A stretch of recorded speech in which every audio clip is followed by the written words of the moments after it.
the question very simply is, why do so many agents hate wholesalers?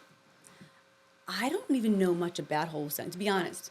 I can tell you that when I worked for Dominic Cardone, like his trainings, he scared me. Yep. Like, because I mean, there's a lot of legality stuff that could really mess things up, and I've seen people mess up, and he would not be happy. So in my head, I'm like, I'm staying away from those. Welcome, everybody. Revamp Podcast today. Super excited to have Jamie McQuaid with us. And we're going to get into all things real estate, realtor related. And I'm super excited to have you. Thanks for coming. Thanks for having me. Yeah. So let's start with how did you first get involved in real estate? And then we'll kind of expand into some of the cool things you've done along the way. So I was actually a teacher for 10 years, master's degree of education. Worked hard and got my degree, loved it. And then I started having kids and burnout fast. I was in West Philly, 8th grade. So I feel like I was bringing home a lot of like my students' problems as I was walking in the door. So I was already walking in the door, not 100%, like I had a lot just on my shoulders. I don't know. And then our admin changed up there, and it was easy to go to work when my administration was lovely, and I would just roll in, have a great day. And then when the administration switched, we just didn't mesh. And I'm like, all right, time to go. Got it. Hard enough. And when I left, I expected, I'm going to go find a teaching job somewhere else. Until I looked at the teaching salaries, and, I was on the chart, like, You were already like at the top of the chart type of deal. Yeah, and with teaching, it's like if you leave and go somewhere else, you're not touching that. So I bartended for a while. I did like MLMs. I did all the things because I'm thinking to myself, all right. My husband's going to kill me because I just bounced like, we're good. I got this. I'm going to go get another job. And when I realized that I wasn't going to make nearly the money I was making, I'm like, so about that. Well, so let's touch on the MLMs real quick, because I know that they get such a bad name and a bad rap and everything, but I think there's a lot of really beneficial skills and values that you can get out of them. So what were some of them that... And I'm going to admit, I was one of those Rodan and Field girls, the hey girls. Okay. I'm not even familiar. I don't know. Like, or you're spamming people's inbox. Well, that's a part of it, right? Hey girl, how are you? And they're like, who are you? Okay, I get you now.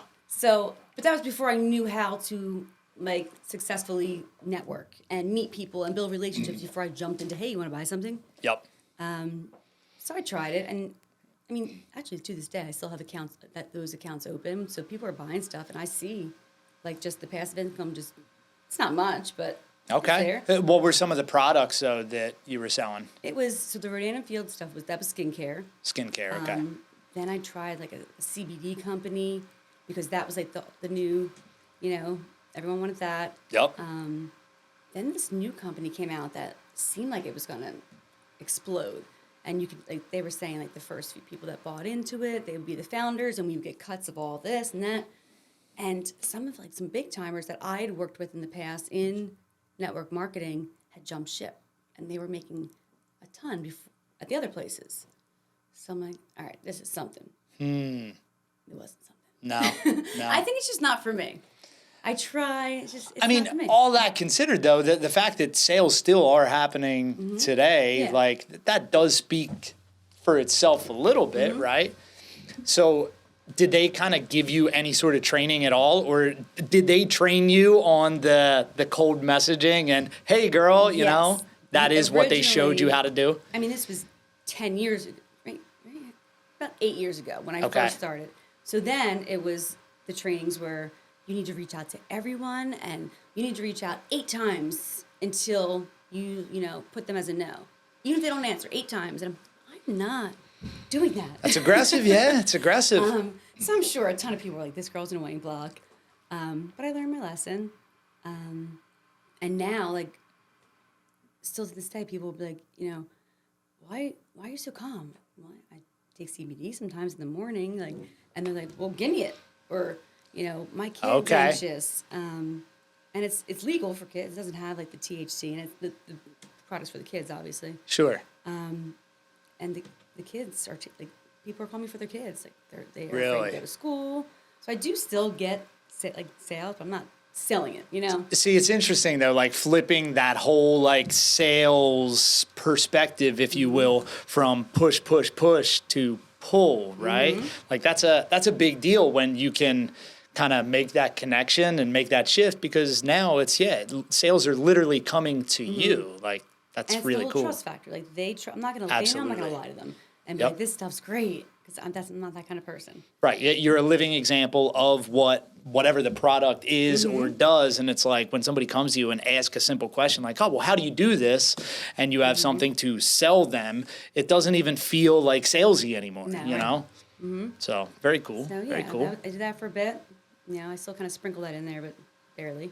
And then my father-in-law is actually a realtor. My mother-in-law's a lender. And they're like, why don't you try it? My sister-in-law was a realtor, I think, at the time. And I'm just like, all right, why not? So I banged it out in like 2 months, all the classes, and got my license and got going. Okay. And so what was the beginning like for you? The first year, I sold 2 houses, and they were my sister's. It took a good 6 months to even get anything under contract. But I'm not one to, like, I can't jump into something knowing that you're making the biggest purchase of your life and I'm guiding you wrong. So I didn't sleep. It was like podcast after book, after trainings, because I don't like to not know what I'm talking about. Sure. So I did spend that whole first year really learning a lot. I went to all the trainings in my office. What office were you at when you started? I started with Keller Williams in Okay. media. And they have great training from what I Yes, understand, they right? do. Good. Dominic Cardone, the broker there, he's like, you tell him a line of the contract, he will just tell you what the line is without even picking up a piece of paper. Nice. So when I always tell everybody, you're not going to get by me on any kind of contract. I don't miss a thing. I don't forget the dot and I. That's good. Because that was his thing. Like, don't mess up these contracts. I love it. So I loved the training there. It was great. Good. And then I switched over to EXP in the last couple of months. And Keller Williams is great. My thing was I wasn't in the office. I started getting a lot of work in Jersey. And it just didn't make sense to, pay the office fees but never be in the office. Yep. You're paying for these trainings technically, and your fees, you're never there. So I just was trying to cut back on the budget, and EXP kind of worked for me. I get it. I get it. Model. I dig it. I dig it. And look, I mean, for what it's worth, a lot of people claim that they're an MLM. You did some MLM stuff in the past. I'm just kidding. Did it all. But all right, so year one was slow. You spent a lot of time learning everything and really getting into the weeds. What was like year two like? Like, how did you start generating more leads, more conversations? Year two, and I don't want to say I'm lucky because I worked really hard, but I feel like I'm not your typical where I went in there every day and was lead genning for 3 hours. And, cold calling and FISBOs, expires, door knocking. I didn't do any of it. Mainly because I have a pretty big network. I have a huge family. We're South Philly to Delco to Wildwood. We have house. It's just, we know a lot of people. Yep. And it was just word of mouth. I love that. My family would be like, hey, she's selling houses now? My sisters, my parents, and I feel like a lot of people found me through Facebook, because I was just huge.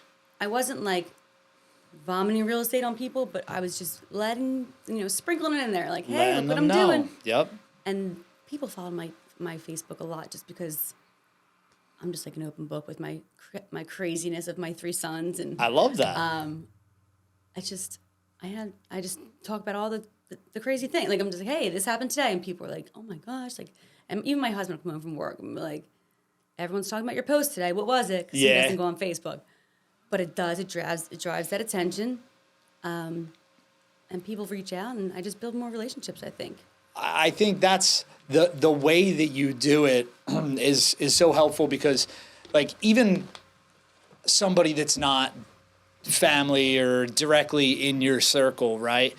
People can feel authenticity, right? And I know, probably more so on the investor and guru side and, the Instagram crap that's out there.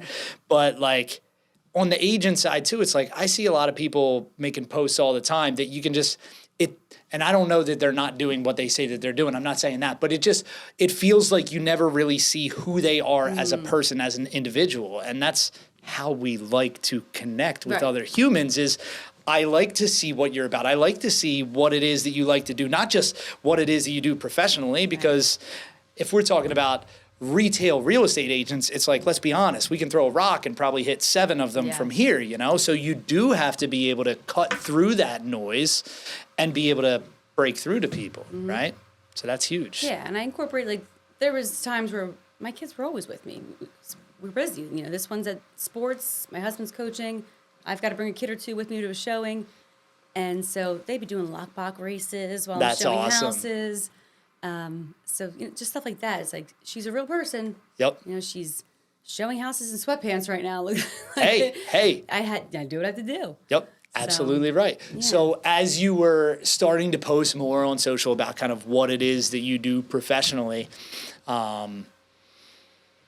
were there any like aha moments where you kind of realized, oh, well, this really worked, and I had 5 people reach out to me wanting to buy or sell as a direct correlation to this post that I made, or anything like that?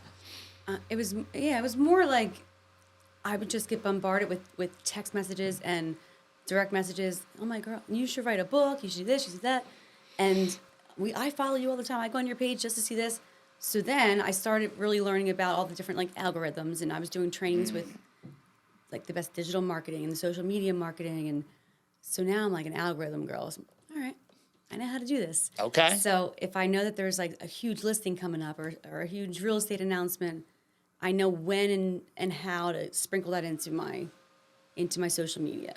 Well, let's get into that. Give us the secrets of the algorithm. So, I mean, they change up all the time. Of course. But basically, you know, I start my day where once the kids get off to school, I'll sit down and open my Facebook, like, comment on a bunch of stuff, you know, reach out to people, happy birthdays. Okay. Just build those connections, like, hey, girl. Hey, girl, hey. And they're authentic. I talk to everybody. If I saw you on the street and it was your birthday, I'd say happy birthday. For sure. It's not like I'm being fake, like happy birthday. Yep. And people know that.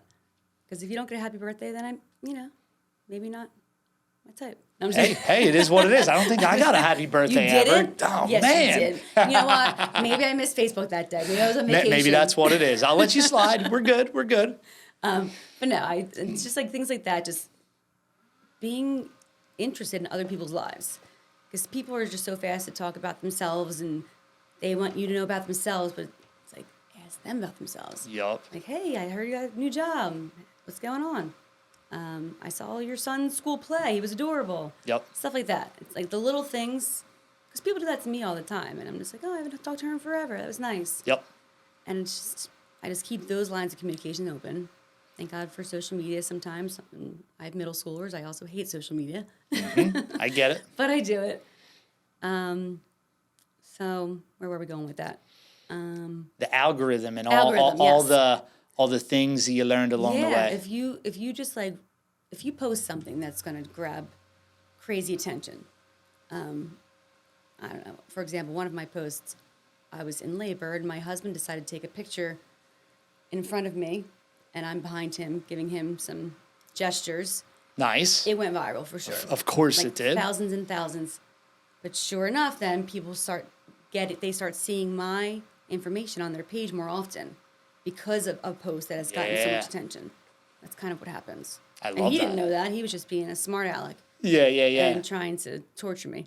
I love that, though. That's cool, though. Talk about being real. It's like, it doesn't get realer than that. And then every year when it comes up on my memories, I'm like, I got to share it. And of course I share it. Everyone's like, that was the year you broke the internet. I love that. That's so cool. It's like, I hear people talk all the time about the algorithm and everything. And, you know, of course, there's always different things with different platforms, whether we're talking Facebook, Instagram, TikTok, YouTube, Shorts, or long form, whatever, right? They all have their thing. But at the end of the day, it's like algorithm simplified really just means what the people like, you know? So I like reverse engineering everything, right? And when you can just look at it as what do people resonate with, I feel like that makes it a lot simpler, right? I don't know. Yeah, so I mean I feel like that worked. It got me a lot of like eyes on me almost. Whereas, cause I don't like to be, hey, Jerry, I'm doing real estate. It's just not my thing. It makes me uncomfortable because everyone's doing real estate. You know, I walk into any gym for a sporting event, and there's 7 realtors in there, and we're all friends, and everyone's friend. It's just you have to be different. Yep. So let's talk about that, right? Let's say that you have a potential client. Let's just say for the sake of it that it's a friend of yours, and they have you and 4 other friends that also are agents. Like, how do you take that conversation to kind of sway them your way and demonstrate your value through that? I don't know. I just almost feel like I don't even have to have the conversation. I really don't talk about real estate a lot to people. Like at like a party setting, it's just we connect, we have fun, like we have great conversation, and they like me, and they want to hang out with me, and they want to use me. I think that's a huge piece. So that is a secret. That is a takeaway right there. I'm never and sometimes like I use sarcasm a lot. So even though I'm serious, if someone's talking about like, yeah, my mom's thinking about downsizing, I'm like, make sure you call me, and and I just kind of make it like I can't be serious. Like, I get that. Really? Let me get your information. Yep. I can't do it. I do when the time's right, but a lot of times it's like, you better be using me, right? Or you're not my friend. Well, so that's a big thing though too, is like the people that are going to reach out to you from that, right? Just from being sarcastic and funny or whatever, like you're going to attract people that are like you anyway. And I mean, my perspective is the people that aren't going to resonate with the way that I am anyway, that's fine. You're probably not my people. And I really don't want your business, to be honest. Like, drive me nuts in a I don't want to deal with people that I think just are like stern, straight to the point, and all I care about is the facts and the data and the this and the that. And it's like, yeah, that stuff matters, but I like being funny too. I like being silly. I like having a good time, So you attract kind of what you are when you are your authentic self. Right. So I think that's real cool too. Yeah, and I'm sure there's been plenty of times where, as an agent, you get tons of buyers, and sometimes they just kind of trickle off. Sure. I'm sure there's been plenty of times where they're like, that girl's a lot. Let's go find someone more professional. Not like I'm not professional, but I'm going to walk into a house, and if it's falling down, I'm like, no, guys, no. Yeah. And I think that and then hopefully you're going to call me and say, Drew, you should buy this shithole. Yes. And I will. I'm sure you will. But I'm not salesy. I'm not going to walk into a house that I know is not right for somebody and be like, this is great. We can do this and that, because I know it's going to be a headache. Yep. And why would I want to do that? Like, I just want to do that to somebody. Yep. It's funny. I've had so many people over the years, like through selling wholesale deals and everything, back when I would like walk a lot of properties with buyers and everything and have group showings and stuff. And I would have people all the time be like, dude, it doesn't even make sense. It sounds like you're trying to tell me not to buy the deal. Like you're walking through with us and you're telling us that the place is a shithole and that this is messed up and that this is messed up. I'm like, yeah, no, I am. Because I mean, we're certainly not trying to hide anything. And I want to make sure that you do understand, especially when I'm talking to somebody that's like a newer investor or whatever, and they're looking at something through rose-colored glasses and they're like, I can renovate this for $30,000. It's like, nah, bro, like this is probably like $100,000 rehab, but I know that we're going to sell it anyway. It's like I can literally reverse sell it and tell you what a piece of crap it is, and somebody still is going to buy it because there's a demand for it, right? So, yeah, it's just really interesting that really cuts through for people because it takes them off guard. Like in a sales setting, people are almost expecting a salesman to be pushing crap on them, and that's not me. That's not how I am either. I don't like that. I don't like feeling like that from the consumer side. So why would I want to be that on the sales side, Yeah, that's what I say to my first time when I walk in with the buyer. I'm like, look, you're looking at the cosmetic stuff, I know. I'm looking at the stuff that I think is going to cost you a lot of money. Yep. Or that's going to fail inspection, township code, appraiser's going to tag that. Like, it's just... I look at that stuff because I know that's the stuff that holds up deals, that makes deals fall apart, and I hate to see people waste their money or their time for it to fall apart. So I make sure I throw it all out there, like day one, like this is best case scenario, worst case scenario. What do you want to do? And And I think they appreciate that. And then they'll tell their friends, she's not going to let you buy some shithole.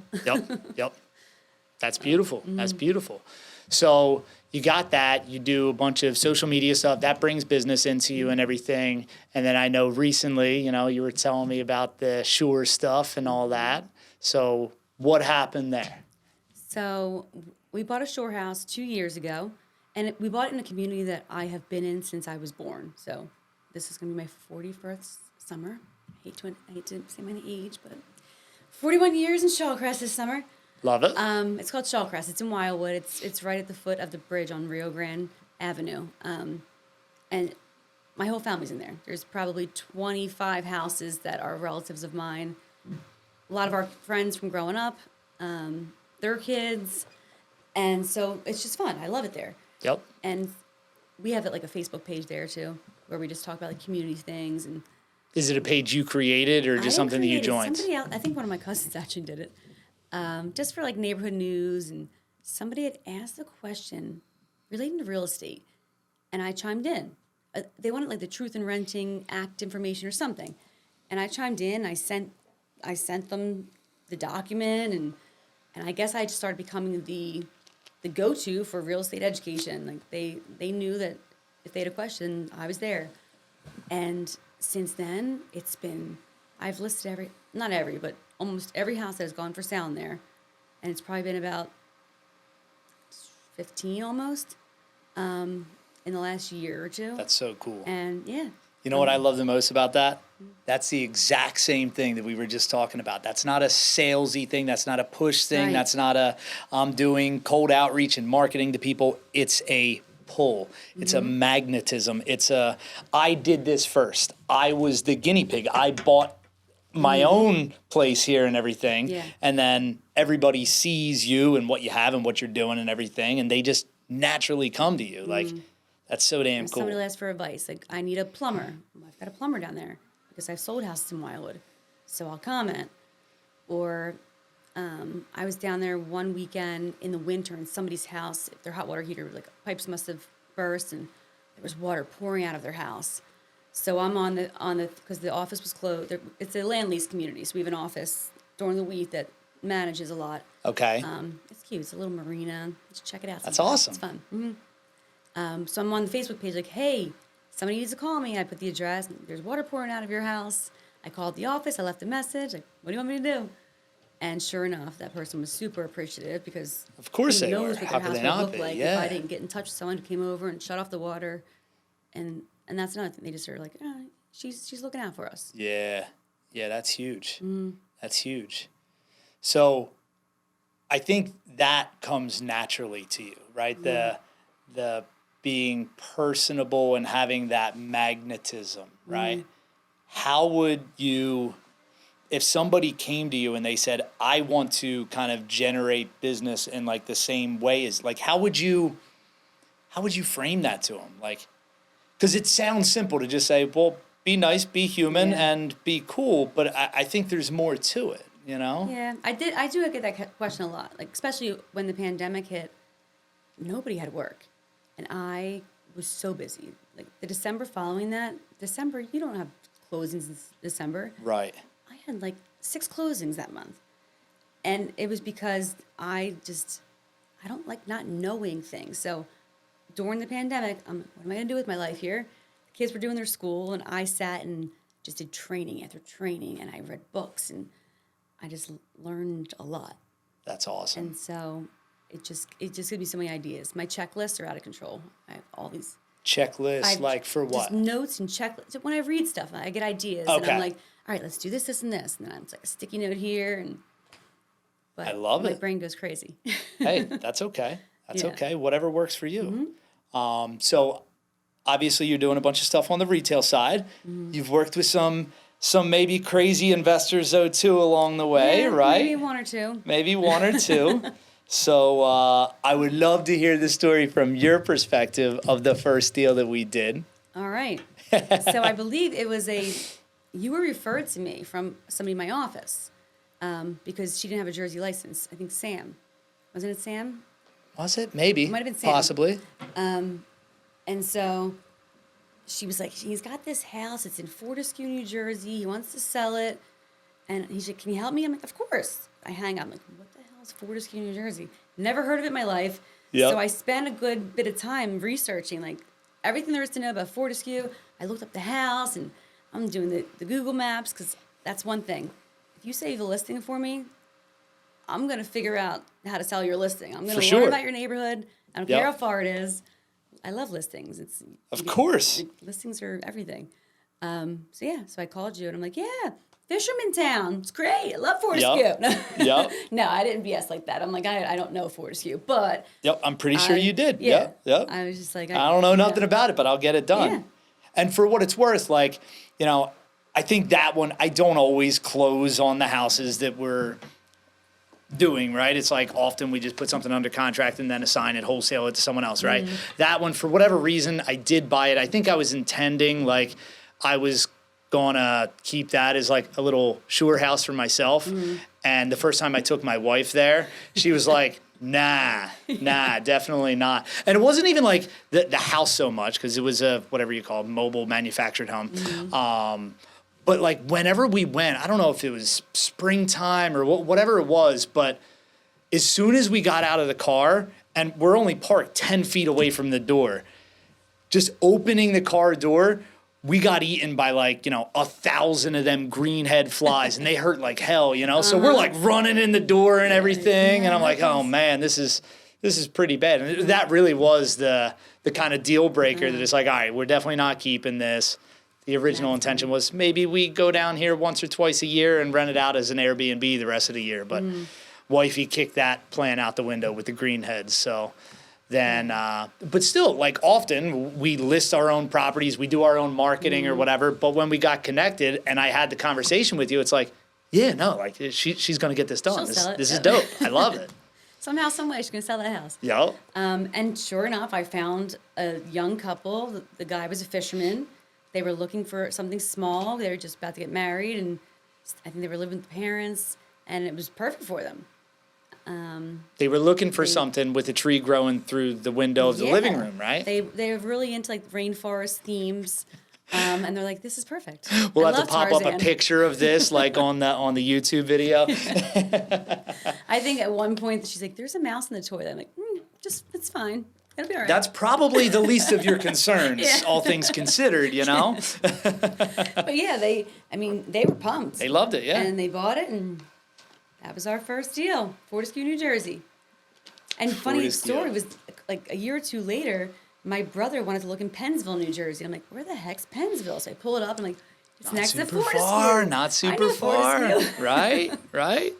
It's pretty cool. And for what it's worth, there are some really cool houses there, like actually on the bay and everything, and they're really not super expensive, No, they're not. And pretty cool. One of the guys actually that brought a client through your listing, he was awesome. He actually gave me, because I'm like, I'm not really familiar with this area, and he even gave me, I want to say, somebody for septic, and like he gave me a couple different vendors. Real nice guy. He was the co-op on the house when my brother bought the house. Okay. So now he's like my go-to in that area. That's awesome. Hey, anybody over here for this? So that was pretty cool. Making connections. Love it. How about like other investors? Do you work with anybody that like buys flips or rentals, or is it predominantly like people that are buying a house for themselves or like a shore house type of deal? Most of it is they're just buying their house for themselves. Okay. Or their shore house. I've done a handful of deals. Like a friend of mine, he had never bought an investment property in his life. First time buyer, saved a nice chunk of money. He was like, look, I want to buy something. He bought a quad in Springfield. Nice. And it had great return, and so he's got that. And it was his first time. He did great. So we got that. My in-laws, they had a couple properties that they owned that he's actually a realtor too, but he didn't want to sell his own stuff. So I had sold a couple of their stuff, but nothing like really, I don't know. I don't really work with investors very often. Got it. I wouldn't mind it because they seem to buy a lot. So, so most of them are cheap though, there's that. So here's a question for you. And I know that we've talked about this a little bit before in the office you're in now. is more investor friendly. But the question very simply is, why do so many agents hate wholesalers? I don't even know much about wholesaling, to be honest. I can tell you that when I worked for Dominic Cardone, like his trainings, he scared me. Yep. Like, because I mean, there's a lot of legality stuff that could really mess things up, and I've seen people mess up, and he would not be happy. Yeah. So in my head, I'm like, I'm staying away from those, and I honestly never really educated myself, and I should. See, that's the funny thing. I think that from my experience and all the different people that I've talked with over the years and everything is like, it is a scare tactic initially. And it's like, oh, whoa, that's not even a gray line. That's like, you're not allowed to do that and everything. And that prevents a lot of people that would have a really easy transition into working with a lot of investors and everything. Cause it's like, there's just this theory anyway that as a wholesaler, like, we're stealing business away from agents and everything. And it's like, well, no, like, you understand that most of the houses that we do anyway, that's not somebody that would have ever called to do a listing anyway. Like, they can't, get it ready for inspections. It's not going to qualify for a mortgage. And, we spend tens of thousands of dollars to even get on the phone with these people, right? So it's like, it's totally different in itself. And I like to look at it as, I do thankfully have relationships with agents that really are mostly on the retail world that understand the bridge between the two, because there is a value in both, and kind of teaming up on a lot of things makes everything so much better, but so many agents are so scared of it. They just think that it's the end of the world and it's this illegal thing. And it's like, no, I mean, especially, I'll say this, right? Because there are plenty of wholesalers out there that don't know what they're doing and don't actually run a real reputable company, and they're kind of fly by night and they manipulate and do some things, right? The same can be said for regular agents, by the way, but by and large, like, everything that we do, we try to be as clear and transparent as humanly possible with sellers. Like, one of the first things that we ever ask a seller anyway, because we want to disqualify, right? If it's somebody that has a beautiful home that is ready to just go right on the market and there's not a whole bunch of hairy situation stuff, like, one of the first 3 questions we ask is like, have you thought about listing it with an agent?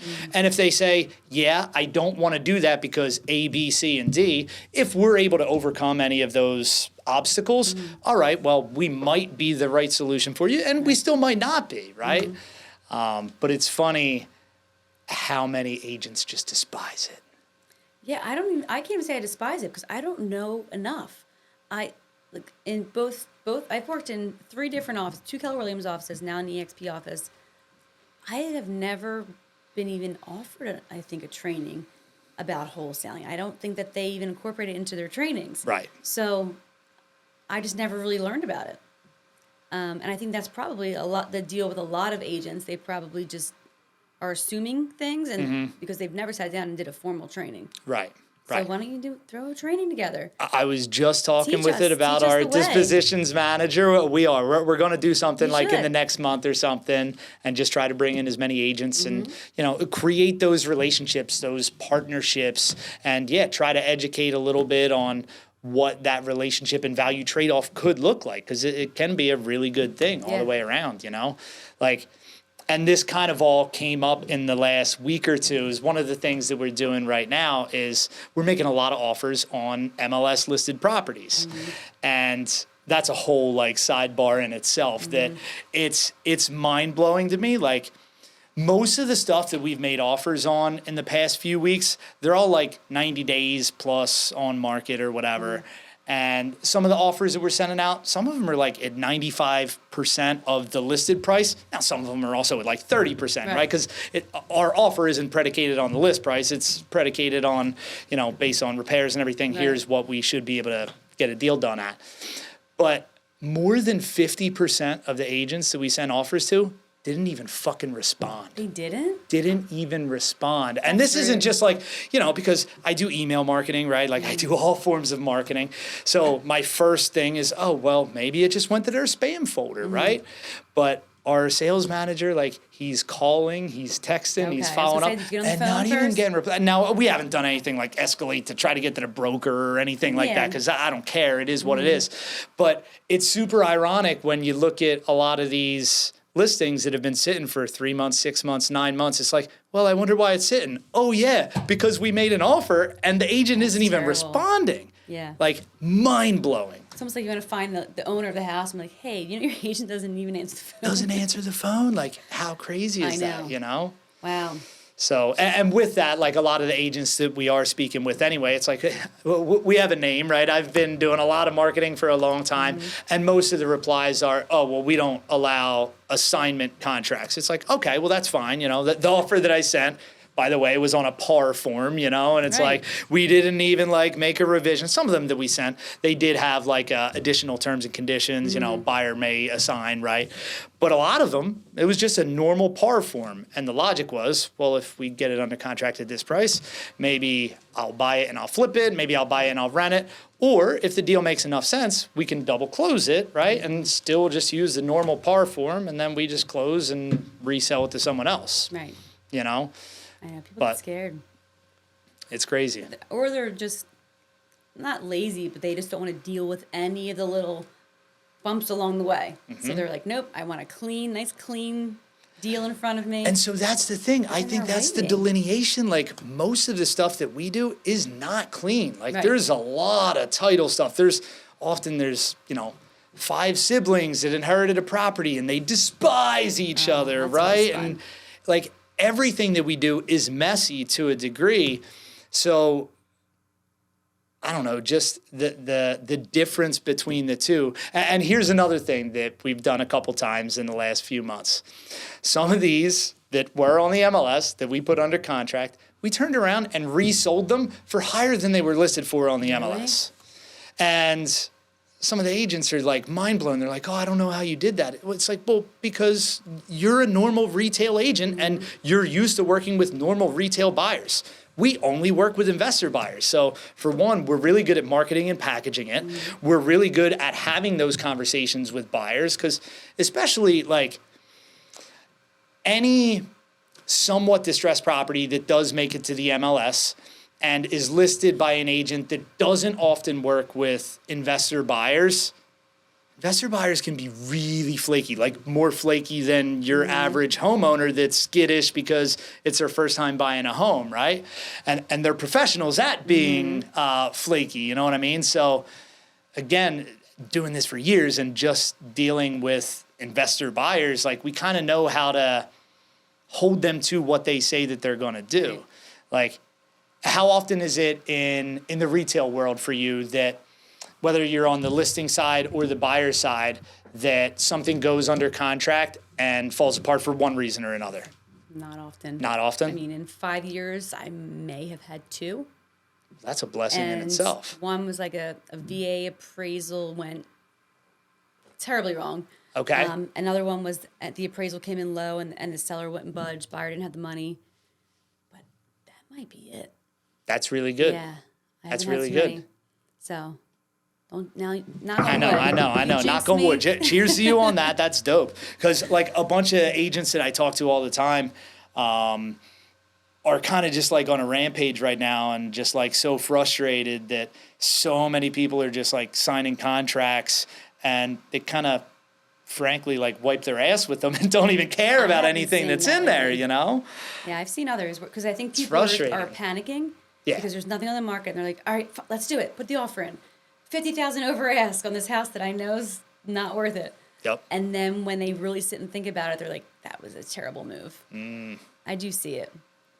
Oh, I had a listing one time, and I got it under contract, and like 2 days later, the guy calls me, the buyer's agent, mortified because he couldn't find his client. The client blocked his phone call, changed her mind, obviously, blocked his phone, and just didn't drop off the deposit check and just went missing. Interesting. So we had to find a different buyer for that one. Interesting. That was funny.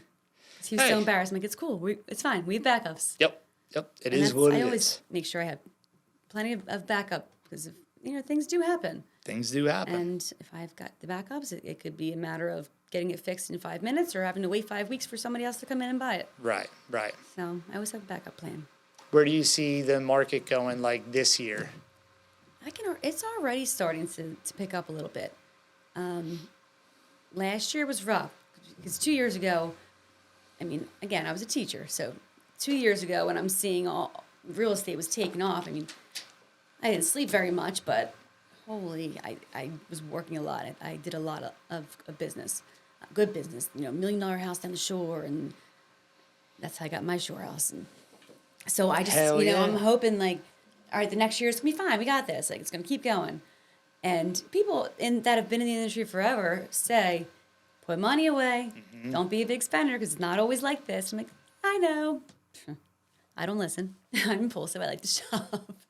But last year was definitely a lot slower. I probably a little bit more than half of what I did the prior year was my last year's closing numbers. And so this year, I needed to get on it. And I've already, gotten 3 houses under contract this month and closed on 1. So now I'm running. Beautiful. I learned my lesson last year. Beautiful. So what would you say the big lesson, the big takeaway from last year is for you? You have to pay attention to them. I've never been in a market shift. I came in a great market, and it's been great since I started. So now I know there are shifts, and you need to put money aside. You need to budget for that, plan for that, because when it happens, there was the 3 months leading up to Christmas, nothing. Yeah. And thank God, 3 weeks before Christmas, one of my deals that we didn't get, they called, we were the backup. And they're like, all right, let's do this. Let's close. And they ended up closing before Christmas. So that was my saving grace. That's good. I always feel guilty because I'm like, I got this. And my husband works, but I like to contribute. Sure. And when I can, so now I've learned, you don't stop. When you think that you're making money, you need to keep it going. Mm-hmm. You always have to have that pipeline going. Absolutely. Lesson learned. So with that knowledge, with that insight, what are you going to kind of change this year to avoid that other than shop less? I don't know if I can do that. I'm trying. I think my problem was we bought the shore house and I had made such great money that year that I thought I can sit around for 2 months and enjoy the summer. And I was going to the beach every day and I was working, but I wasn't working. And you can't just take off for 2 months. Yeah. And think that everything's going to be okay. And it was from that point, they say whatever you're doing now, 3 months from now, that'll be, you'll see it. Yep. So 3 months from there, right before Christmas, oops, sorry. Well, and there's I had a great absolutely a compounding effect to that too, because the holidays are always slower anyway, So and it's like you're coming back into it in a headwind and everything, So it was February when I was finally starting to do work again. So I did that to myself. So you just can't, no matter how good it is. Yeah. You got to put money away, and you need to just keep working because it's gonna not always be that way. Yeah. But I did notice, it slowed down a good bit. The last couple months, I'm seeing more buyers come out. Rates are obviously better. Mm-hmm. More listings. Today I opened it up. There was a lot more listings than yesterday. Every day, it's just more and more. Yep. So, and I'm sure to reach out to people that have kind of disappeared because they were just over it. To say, I just got this one under contract. We had an inspection and everything, and she got it. Things are moving. Things are moving. Asking price, so yep. It's not going to be like that in the spring, I'm sure. But right now it is. So yep. They need to come out and get this done before the madness begins. Mm-hmm. But that's the thing that is always being able to take whatever the current situation is. Right? It's spring is coming up. Okay, now let's use that to kind of push some people off the sidelines and into action, right? Mm-hmm. And then once that does happen in spring, it's kind of going to be, because there's always going to be an objection of buyers and sellers, regardless of what's going on, whether rates are up or down, market's hot or not, right? There's always going to be objections on whatever, So it's kind of being able to tweak the way that you're explaining and educating your clients, it's springtime now, and yes, there's more people that are jumping in, and maybe things are getting bid up again and everything. And I understand your hesitation. You don't want to be stuck in a bidding war or whatever the case may be. But if you wait, it's like, maybe things skyrocket even more in the next 6 months or whatever, right? So yeah, it's important to I just watch the market every day. I'm in my Jersey, the Cape May County MLS. I do a ton down there, and Bright, and I'm just like seeing what's going on. And I had a condo listed in Wildwood, and I kept saying, we got it. People were coming in, lower offers. I'm like, guys, if you want to sell it, we got to take this, because I'm watching more and more condos being built and renovated, and now the condo prices are down a little bit because there's so many of them. Yep. And people are building year-round ones, so the seasonal ones aren't getting as much. So it's just important to just stay on top of like everything that's going on around you, so you can close more deals if you get somebody on the phone and say, hey, look, market's changing. Right. Get it done now because it's going to be worse, in 6 months. Yep. And sometimes they listen, sometimes they don't. That's it. So here's a question for you. How do you set expectations with a seller when like you're doing a listing? Like if they come to you and they're like, hey, I really want to list this thing for like $500,000, and you're like, this is a 350 house. I always come with comps. I'm like, you can list wherever you want, but do you want how fast do you want to sell it? And I tell them, I'm very straightforward. I'm like, your house is not going to sell at this if next door just sold at 375. Yep. It's not going to happen. And if it does, good for you. But if they're getting an appraisal, it's just going to get kiboshed, and you're going to deal with more nonsense. Doesn't mean anything anyway. Yeah. So I do make sure that I lay out, all the scenarios, and they're usually pretty good with listening, or even if it's even like 10, 15, 20,000 higher than I recommend, I'm like, that's fine. We'll see what happens. If a week goes by and you're not getting any showings, or if I'm getting feedback saying it's too high, we'll talk. Yep. And I do. I call. I say, I have feedback. They're saying it's too high. Here's an idea, and then I'll say, let's drop it. Let's do an open house. See what happens. Yep. And I do say, like in this market, even if we drop it 10,000, you might have somebody come in 10,000 over anyway. Absolutely. Because everybody thinks that they have to. Yep. It was a couple times last year, even on the wholesale side, like things that we didn't have listed on the MLS, which probably blows a bunch of agents' minds anyway, that we list wholesale deals on the MLS, which is a whole nother thing. But we had a couple deals that, whatever the price that we were marketing them out at, let's say one of them, it was a duplex. I think we marketed the thing out at like $180,000, and like a week went by and nobody was really interested. And I think we dropped it by 10 grand. So now we're at 170, and that generated so much interest that we ended up selling it for like 195. Oh, nice. So it's super interesting, like just the pricing psychology and everything, and just because obviously the first order of action is you have to get attention, right? Like you have to get eyeballs on your listing. And yeah, and that's price is a really good way to do that. Exactly. And I tell them, for every 5,000 you drop it, you're picking up a whole. I feel like everyone puts it in as like increments of 5,000. Yep. And so you drop it 5,000, you're going to get a slew of new people that want to be in there. Yep. And sometimes those people are willing to pay more, but they just kind of set their cap at 150. But they could go to 200, so you might get more. Yep. So, you never know. You never know. So what's next for you? What's next? Well, last year I did 95% of my deals in New Jersey, which is great. I'll take any business. This year, I'm actually starting the year off nice with PA, lots of PA deals in the works. So I'm going to try to, work PA a lot this year. I'm also working on my Delaware license. I'm just about finished that. Okay. So I can I'm right next door to Delaware, so yeah, it's silly not it's to so have close. It. Yeah. Yep.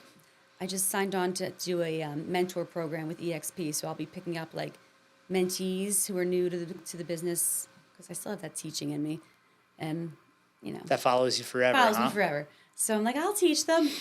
So I'm going to do that, and just my plan is to get those numbers back up where they were 2 years ago, maybe higher. Okay. Yeah. Okay. So is it mostly? It sounds like a silly question, right? But is the drive for you mostly just the financial aspect?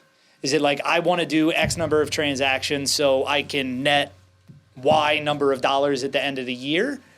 Mine's more, I'm very data driven, so I do have that all laid out. Like, this is what I need to do. No, mine's more just for like, just the freedom. Like and there's different things I can do where I'm setting up like the residual income with EXP. You know, I have lots of friends actually who are in the process of getting their real estate license. And if they come on board with me, there's the revenue share. So every time they sell, you know, I'm getting kickbacks from that. And it's just like building that like passive income. I love that. I tried to do the whole, let me have an investment property. I'm not cut out for it. I may try it again, but I don't have the patience. The phone calls about silly little things that they can fix themselves. I get it. We tried it. And I'm like, after the third group of tenants in 3 years, sell it, done. Where was that property? It was in Briarcliff. It was a great house. Okay. It was our first house, and we bought right before the market. We bought in 2006, and then I guess the market went crazy about 2008. And our house, when we tried to move in 2011, I want to say it was like $20,000 less than what we paid for it, is what we got for it. So we ended up just renting it out. But I was a teacher. I didn't know anything about real estate then. Right. So when someone's calling me saying that the back door lock is acting funny, it's a lock. Go to Home Depot. Yeah. And I just wasn't cut out to be a landlord because I was not very patient. I get that. So we did sell that one. So that was in 2011 to like 2014. Yeah. Basically, you had that. Yeah, it was 20. It might have been 2016. Because I remember being pregnant with my youngest. Okay. And somebody called me. I'm sleeping, and they call me like 10:30 at night about something ridiculous. They're the best. And I just lost it. My husband's like, you can't talk to them that way. This is like a business. Well, then I don't care. Then I'll never talk to them again. Yeah.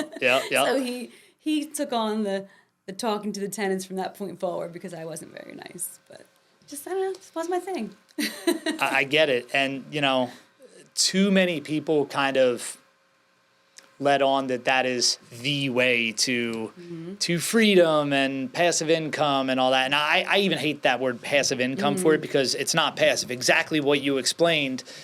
You know, there's plenty of guys that will like give a rebuttal to that and say, oh, well, you just, for one, you didn't know enough about it and you didn't have the right management in place and you didn't have the right this and you didn't have the right that. But at the end of the day, it's still, I look at it as active income. It's not passive. Because even if you have a property manager and they're really good, you still now have to manage your property manager, right? There's still work involved. There's still risk involved, as is with everything. And obviously, I am a rental guy. Like, I love my rentals. I hate a lot of aspects of them, but I love them mostly. But I don't like how people kind of make it out to be sexier than it really is. Right. It's not sexy. Like, it sucks in a lot of ways. It's sexy to have a house on the water down the shore and rent it out for a week for, $10,000. Even though, that seems sexy from the surface, though, but that's still... Like any of that like short-term rental stuff, that's even more of a job, right? Because like turnover is the biggest headache in everything that I do with my rentals, you know?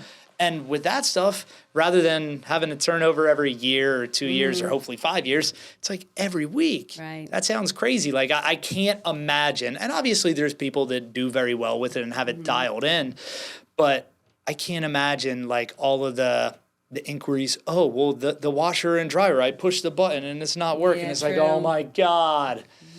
It's like, come on, this is not rocket science, you know? I know. People are tough. They are. People are tough. And we just weren't in a position to pay 2 mortgages. When our tenants weren't paying, I just left my job. So, I'm bartending. And I'm like, we're not paying. We can't pay 2 mortgages. This house has to go. Yep. So, yeah. But, that's what it is. Maybe one day. Now that I'm more knowledgeable. Hey, absolutely. And you got more connections, and more people within the industry. I got guys for everything now. Can hook what do you need? A roof? Hold on, I got a guy.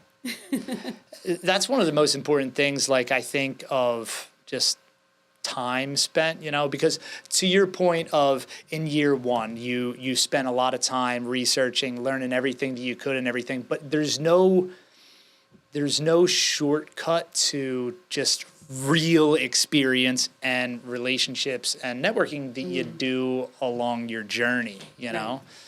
And, like, I don't know I do know where I would be if I didn't have some really good mentors along the way and join some of the right groups and rub shoulders with some of the right people. Like, no, I wouldn't have done a tenth of what I've done, you know? So what are your thoughts on, you know, like networking in general? Like, I don't mean with clients, I mean with other people in real estate or in sales or in whatever. I think it's everything. I have, just on my street alone, 2 of my best friends on my street are realtors, 3 different companies. So we bounce ideas off each other and share each other's listings. And it seems like it's a different world than what it was, 20 years ago. It almost seems like realtors were enemies, like the buyer's agent versus the seller's agent. Now, it probably still happens, but I talk on the phone with my co-ops all the time. I'm like, hey, what's going on? Look, this is what's going on. No big deal. Like, and we're like, it's fine. We'll get it done. And we're buddies. Yeah. And even like if I have questions, I've got 100 people that I am friends with who I trust enough to be like, hey, what should I do here? Yep. And they're, it's great. That's so cool. That's so cool. I say all the time, like, even guys that are literally doing the exact same thing as me and wholesaling in the same counties that I wholesale in, I will help anybody. Like, I'm not even going to hold anything back. Like, I'm an open book. You want to ask me, like, what we do for our marketing or how we handle different objections from a sales perspective or anything like that, it's like, yeah, I'll help you in any way, shape, or form. Like, I don't have that scarcity mindset. And in a lot of ways, it's helped. It's brought more business to me in the future because somebody knows, like, if Drew's going to selflessly help out on this deal that I wasn't even going to make any money on, and it's in my backyard that, there's been plenty of situations where somebody came to me for advice on a deal on how to get it closed. And it's like, I look it up. It's like, this is somebody that's been in our CRM that we've been following up on for 6 months, but I'm going to help you close it, And often that does turn into them bringing deals back to us later that they either can't sell or they want to partner on or whatever it is. Like, I love the idea of just giving first without expectation and just, put it out there. Oh, I've had clients, not even clients, I've had like friends call me saying, hey, I'm sorry I didn't use you as my agent, my mom's best friend, but whatever. I don't care. There's 1,000 agents out there. Nothing hurts my feelings. But she's like, but I have a question because I think that she's giving me the wrong information. And I'm like, yeah. And I'm like giving people tips on real estate when they have an agent. I don't care. My feelings don't get hurt. Yep. If they're like, I don't like this appraiser, or I don't like this inspector, do you have a better one? I'm not gonna say go ask your agent that you picked. Sure. Yep. So I don't care. I'm open book. Actually, I did have a funny situation like a year ago where I'm not as active on social media as I once was, 5 years ago. Like when I was flipping a lot of houses, it's almost easier to be active on social media then because just a simple picture of a construction project or anything, it's like that generates a lot of engagement anyway because people like construction, they like projects, they like seeing something go from a crap hole to a beautiful property, right? And it's sexy, right? Mm-hmm.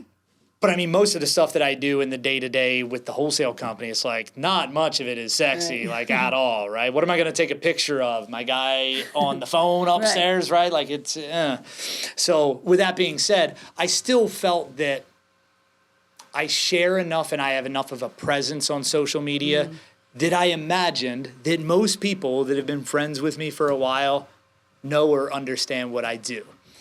And this was about like a year ago that I'm terrible with like family tree type of stuff. Terrible. But I'm still going to mess it up even knowing the story and situation. It's basically my wife's brother's aunt. Yeah, that. So I don't know what that relation is. But she had a house literally 5 minutes from here. Brother's aunt? Your wife's aunt? I'm sorry. My wife's brother's wife's There you go. aunt. That's what it is. See, I told you I'm real bad at it. I don't know. I call her my aunt. She's totally not my She's your aunt, aunt. but yeah, she's my aunt to me. That's the easiest way to do it. But so she has a house literally 5 minutes from the office here. And a guy that I know that wholesales over in Jersey, he calls me one day and he's like, hey, I got this property under contract. I'm trying to wholesale it. I know it's like in your neck of the woods. Would you help me either analyze it or sell it for me, whatever?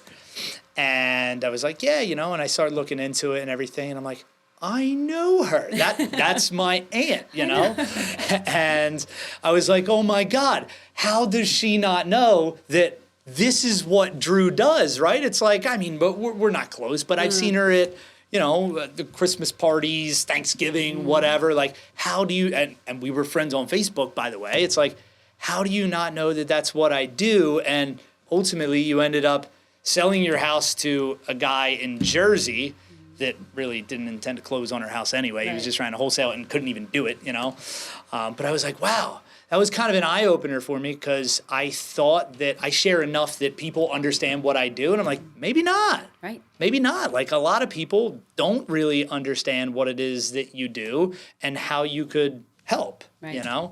So that was just kind of a aha moment for me. Yeah, you have to be front and center of their mind all the time. Mm-hmm. That's why when I do like the marketing, the trainings and stuff, they're like a 36 touch. I'm like, I'm not going to email somebody or 36. send them note cards 36 times a year. That they're going to. 36 is a lot. That's aggressive. It could be. It could be a text message. Hey, how are you? Happy birthday. It could be a phone call, but you have to speak to them or reach out to them in some way. 36 times a year. It's a 36 touch plan is what they call it. Okay. And the numbers are there. People are like, look, I did it. Look at the data. These people converted. Yeah. I just feel like people are going to be like, I don't know, just block my number or somewhat something. overwhelming, yeah. So with that, let's talk technology. Like, are you using CRM to kind of manage relationships with clients and stuff? I have KV Core we use now.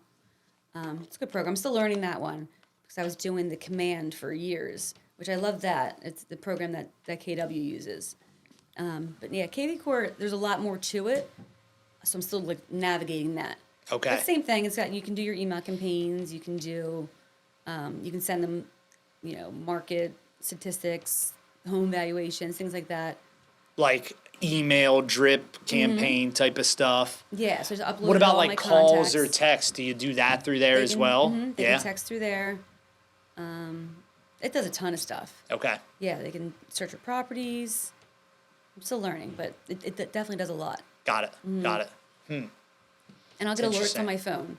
Like, hey, you need to follow up with this one and this one. Like, you can set it up that way. Set tasks for specific clients and or even contact tasks, whatever.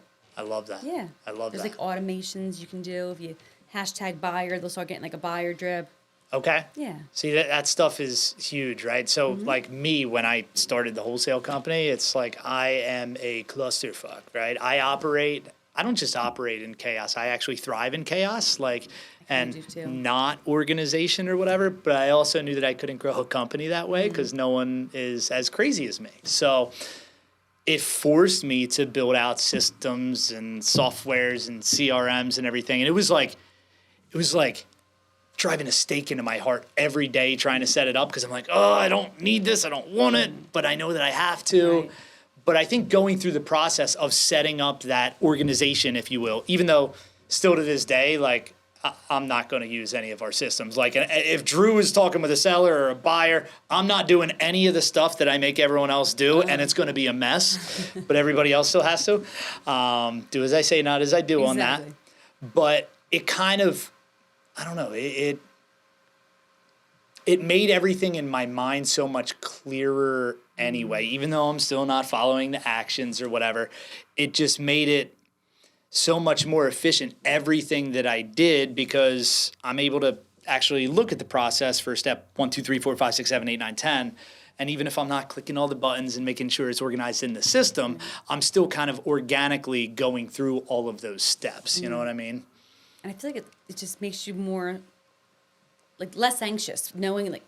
Yeah. This is the first year, so what is this, my 6th year. First year I actually sat down and did a marketing plan. I did a budget. all that stuff. I've never done that. Ooh, let's talk marketing plan. I Tell me ran about a it. company, like I ran a business for 5 years, didn't have a budget, and I was just, so this year I'm like, I need to do this, and I look at it. I'm like, okay, so like last month, this is how much extra I have from the budget, and I'm gonna try that approach. So Tell me, whatever's left over, what are you we're thinking going about shop. spending money on for marketing? I may know a thing or two about marketing. So Thing or two. marketing, what do I do? I actually have gotten a couple deals from sending just the just sold Okay. postcards to the neighborhoods. Love I it. think I've listed like 3 houses. I got 1 or 2 buyers from doing that. So that always tends to work. I do a lot of social media marketing. Once in a Like, are blue you moon, I'll doing pay- paid stuff? Not often. Once in Okay. a blue moon. Maybe once every couple months I'll do like a $50 Facebook something. Okay. I'm not seeing too much. Not too much from that. Okay. What else do I do? Oh, I got koozies made a couple years ago. They were a big hit. I love Everyone's that. Like, why don't I have a koozie? And then I got like beer mugs made. Love it. Things like that, like silly things that are people just ask for them and want them. And then again, my sarcasm. I'll be on the beach and I'll be like, who needs a koozie? And people that don't know, when we're with people we don't know, it's just me being Absolutely. That's smart ass. but branding at its finest lets you know there, that- though. Yeah. So things like that. I don't do too much crazy. I mean, I have my big sign on the fence at the lacrosse field in our area. Okay. Okay. That's cool, though. Yeah. And everyone's like, "Is that your mom?" It's my kids. I'm like, yep, it's my mom. One day, a kid was using my head as a bullseye for a Well, his lacrosse yeah. ball. I mean, that's okay. It's better than your actual face. Yeah, right? Exactly. So. Little things like that. I'll throw, ads in. People ask me if I want to throw ads in, like their kids' hockey banquet, whatever that thing is, little booklet that they get. Yep. Stuff like that. Every once in a while, I'll do it. Let's go back to mail. I love mail. I'm a mail guy. You are? I am a mail guy. Well, and so that's why I'm curious, right? So if you're doing a postcard just sold, are you only sending them on listings that you sell, or if you represented the buyer as well? I do both. Both? Mm-hmm. Okay. So just off those numbers that you said right there, you've generated a couple buyer leads and a couple seller leads from doing them. How many, over the last year, let's say, let's reverse engineer it real simply. How many transactions did you do last year? I did 29. 29, okay. And then generally when you're sending them, are you just doing like houses on the street, or is it based off of a radius of the subject property that you sold? Yeah, it's usually within like a half mile. Okay. And I use the program. It's called 51st Postcards. Okay. I like it. I don't love it because I can't design it 100% my way. Okay. Like I kind of like give them my template or my logo, my picture, my information, but they are synced to the MLS. So I just have to log in, and they That's have huge. a list of homes that I sold. So I click on it, and then it populates generates everything people in for the you? area. So then I'll like put it down as like people that have been there 2 years or longer. Okay. And I'll go through. But then if I see like people who I know are realtors or things like that, I like unclick them, or a realtor's mom. All right, let's not send it to them. Yep. Save myself a stamp. Yep. And I'll just like kind of sort through them as best I can. So generally for any individual house, how many pieces of mail does it usually kind of give you? What do you mean? Like after you deselect some of the things where you're like, okay, well, let's remove that. I know this person, blah, blah, blah. Like is each batch, like, I'm just trying to get an idea. Is it like 50, 500? I want to say every time I do it, it's like between like 150 and 175.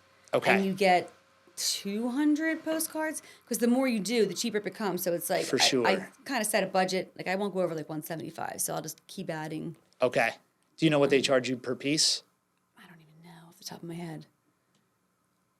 So Yeah, I love reverse engineering, Yeah. this direct marketing I can tell stuff. you. And that's the thing. It's like, there's so many benefits to it, right? And like, I like the aspect that there is just a mathematical approach behind it. Like when you do it enough and you're consistent with it long enough, that you really can quantify a lot of the success or failure of any individual campaign when you're doing direct response marketing. When it is something like like I asked you, well, how do you teach someone to be like Jamie and sell like Jamie, right? It's like, that's not a very quantifiable thing, right? I'm not you, I can't be like you. But if you're sending this type of marketing and we can say, okay, well, each piece is whatever, 75 cents, $1 a piece, whatever. And out of that, it generated 3 buyer leads, 1 seller lead. That brought in $40,000 worth of revenue over the course of the year. Well, what was my return on ad spend? And yeah, that's where I'm bad. yeah. Math, I was an English teacher. Okay. For 10 years. Math wasn't my thing. Okay. I'm like, here's my budget, just stay there. Well, you'll have to look at I have it, to do look into better. it for me, because I'll gladly help you, you know. Yeah, no, I appreciate that. I'm very curious to know like what you're spending per mail piece and everything. And Yeah, I started getting better with tracking, like even mileage. Here's my listing. This is how often I'm driving back and forth. This is how much the pictures. Like I'm really starting to be better with tracking that stuff because. Got it. Yeah, you can make 10 grand, but what if you spent 1,200? You didn't make 10 grand. Yep. So That's the truth. I need to have that mindset, not the end number. Yep. So. Yep. I love that though. That's exciting. That's Yeah. exciting. Anything else you want to share with the listeners, the viewers today? I don't know. We covered a lot. I don't know. This Can't was think great. of anything. This was great. Actually, I do have one other question, one other topic that I want to go over with you. This whole, I don't even know what you call it, the whole NAR thing with the buyer's agents. Break that down for me. I'm too stupid It's all over to the make place. sense of it. People are just complaining that it's not fair for, the listing. If I'm selling my house, why am I paying this agent who's bringing a buyer in? Why can't the buyer pay their own agent? That's kind of how it started. And then it like twisted to say like, well, the real estate association, that they make them do that, which they're not. Right. And it just was a whole mess. So now we get a lot of mail and emails and stuff from NAR saying, like basic verbiage, like this is how it works. Yeah. You shouldn't be telling people. We're telling you, like, you can do whatever you want. Yeah. People are just looking for a reason to complain about something, of course. Because in my mind, trying to make sense of it, right? And like from a surface level, yes, I get it, right? Yeah. Oh, well, the buyer's agent is going to have to, be paid by whatever, fine. Ultimately, that doesn't make a difference. Right. It doesn't make it. And It doesn't doesn't make really sense. change anything. That's like saying tomato instead of tomato, right? Like it's the same thing, Right. Just just screw up everything. explained in a different way, and the HUD or settlement sheet, whatever, is just going to look slightly different. But all the numbers are going to shake out the same at the end of the day. So I don't know. In the back of my mind, I feel like it's kind of like a coup going on within the whole industry, and it's like the first domino that's going to impact something bigger because it just seems too dumb, like for what it's worth. Yeah. Like how is that what was hundreds of millions or $1 billion lawsuit, something ridiculous? It's crazy. That it doesn't make sense to me. And ultimately, with that in itself, the only people that are actually making money are the attorneys anyway. Exactly. So Just think of the headache it would be if the buyers had to pay their agent. Let's say they're getting a mortgage. You have all your numbers in front of you when you get pre-approved, but what if your house that you get is 250 and not 30, like you said? Now they're changing the numbers again because now they have to pay an agent. You know what I mean? So their numbers are changing. Yeah. Because they have to pay an agent. Some underwriters are like to the penny. Don't do anything extra. Don't do this. But don't you think that they'll just start to make changes and just kind of be like, are you saying that? I feel like it would just throw off the financing piece because it's like you're moving. Because you're more looking at it money. from the buyer would have to pay that out of their pocket rather than out of the proceeds or Yeah. out of the mortgage. Yeah, right. They would You probably don't have to think pay that out they're of just pocket. gonna revise that and say, okay, well now, Throw it in the mortgage. yeah, like Then who pays us? The mortgage companies? It would just be a whole yeah. confusion. That's what I'm saying, though. It just seems like on paper, it's the same thing, but now it's just, okay, well, buyer's mortgage company is paying buyer's agent and sell but it's the same thing at the end of the day, The buyer's going to pay use and occupancy and inspection repairs now, and buyer's paying it for everything. Now they're going to pay their agent. They, first time buyers, they don't have that kind of money. Right. So it would be sad to make buyers who are already dishing out all that money. Yeah. I mean, look at all these houses. They've appraised quite well over the years. A little bit. I think the sellers got it. Yeah, very often. Most of them. Very often. Yeah, it's interesting. We'll have to see how everything shakes out. And I tell people all the time, my crystal ball is broken. Oh, gosh. Don't you wish we had one of those? All that we can do is just keep doing the best that we can and keep crushing it like you are, and things will just work out. It's that magnetism. Absolutely. Jamie, thanks so much for coming on today. This has been awesome. Thanks for Appreciate having me. you. If people want to find you and follow you on social, where can they find you? They can find me. So I have my real estate page. It's just Jamie McQuaid Realtor on Facebook. Instagram is, what is my Instagram? Jamie McQuaid 628. No, Jamie MC 628. Beautiful. I have to change things up because my husband teaches in a school and the students try to find us. So, I can't use the last name on certain platforms. Gotcha. That makes sense. Well, I'll Gotta link love it in the YouTube. All Thanks so much, Jamie. Well, thank Appreciate you so much.